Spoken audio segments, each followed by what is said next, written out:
Sometimes the hardest part about our job is getting to the stage. Literally the travel to get from your house or your apartment to whatever stage is, whatever city or state it's in. That's the hard part of our show, of our life. I remember one time I had a college in Myrtle Beach, and the flight got delayed, and I literally went to the flight attendant and I said, "Yo, can I get off? I don't have luggage."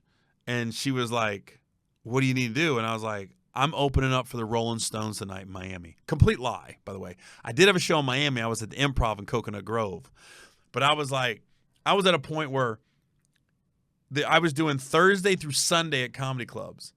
And if I didn't make that Thursday show, they're going to prorate me for the other shows. So I was at a point where I couldn't afford to lose any money. So I was like, I got to make this show. So the plane pulled back in to the gate, and literally the flight attendant was like, because it was fog. Nobody could leave because of fog.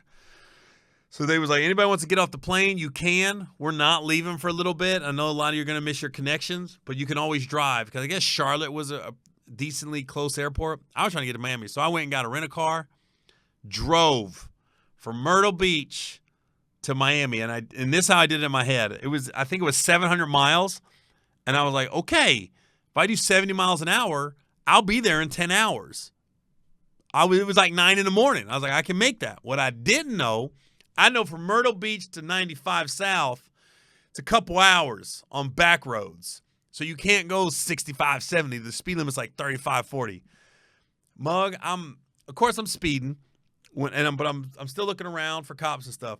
I saw like a sign that said 95 South 10 miles. And I already been on the road a couple hours. I'm already behind schedule because I didn't go 70 miles an hour. I gunned it. I'm thinking I'm doing like 95 and probably like a Chevy Cavalier back then. This is 20 years ago. And cop lights me up. Woo! I was like, oh, shit. He pulls me over, and I'm on some side road where there's nothing but big, thick trees on both sides of the road. We're not on 95 yet. I'm not even on the main road. Now I'm on some side, almost dirt road. And the cops light me up. And he's not walking up to my car. He thinks I'm on the run. I didn't realize I was doing like 90 and a 30. So I'm reckless driving. He's telling me, put my hands out the car, drop my keys, step out, walk backwards, put my hand on the hood. He comes up, pats me down. He does all this. He doesn't do anything. He tells me to stay in the car till another cop car showed up. I think they thought I robbed somebody or was on the run. So now I got two cop cars. They got me on the hood like this, and they pat me down, and they go like, they never put me in handcuffs, but they was like, why were you going that fast? And I was like, that's when I just went, I'm a comedian. I got a show tonight in Miami at American Airlines Arena. I'm opening up for the Rolling Stones. And the only reason I said that was I looked up, and the Rolling Stones were in Miami that night. And I was like, oh, that's what I'm going to say, in case they looked it up. And one of the cops was white. The other cop was black. The black one recognized me. And I was like, oh, thank God. He's like, man, you comedian, right? Comic View? And I was like, yeah. And then, so thank God he recognized me. So they told me, like, yo, we're supposed to take you in. We called in for, like, reckless and endangering driving or something. We're supposed to take you in. And if they would have taken me in, I would have been in Myrtle Beach or wherever I was, whatever area I was, for the weekend. I'd have been stuck in jail. And so they let me off. They didn't arrest me. Did get a ticket. $440 was my speeding ticket because it was like ridiculously. What's with me in 44,000 in alimony, $440 with this ticket? What's the deal? I think I was probably going 44 miles over the speed limit.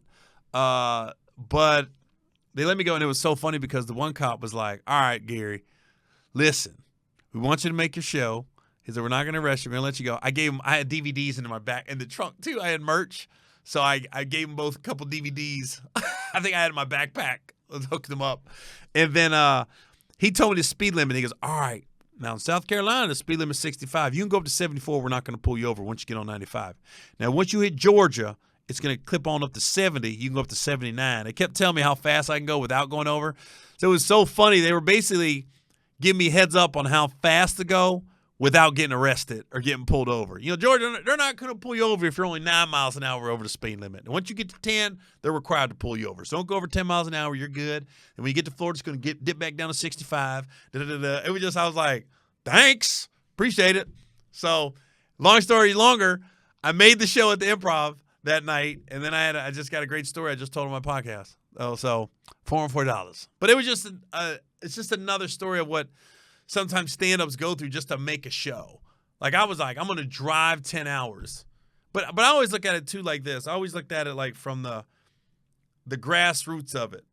You know, people pay good money to see you. You gotta deliver. Whether I don't care if like 10 people are your fans or 10,000. Somebody's like got a babysitter. You know, some people like literally got their paycheck and said, you know, we're going to spend it on Gary. We're going to go see him. Because you go to comedy clubs, 2-drink minimum, probably buying food, tickets. You know, it's a night out. It's a chunk out of your bank account. So I always want to make sure that people know I appreciate it, and I'm going to do whatever I can to make those shows and make sure they leave that show in a better mood than when they got there.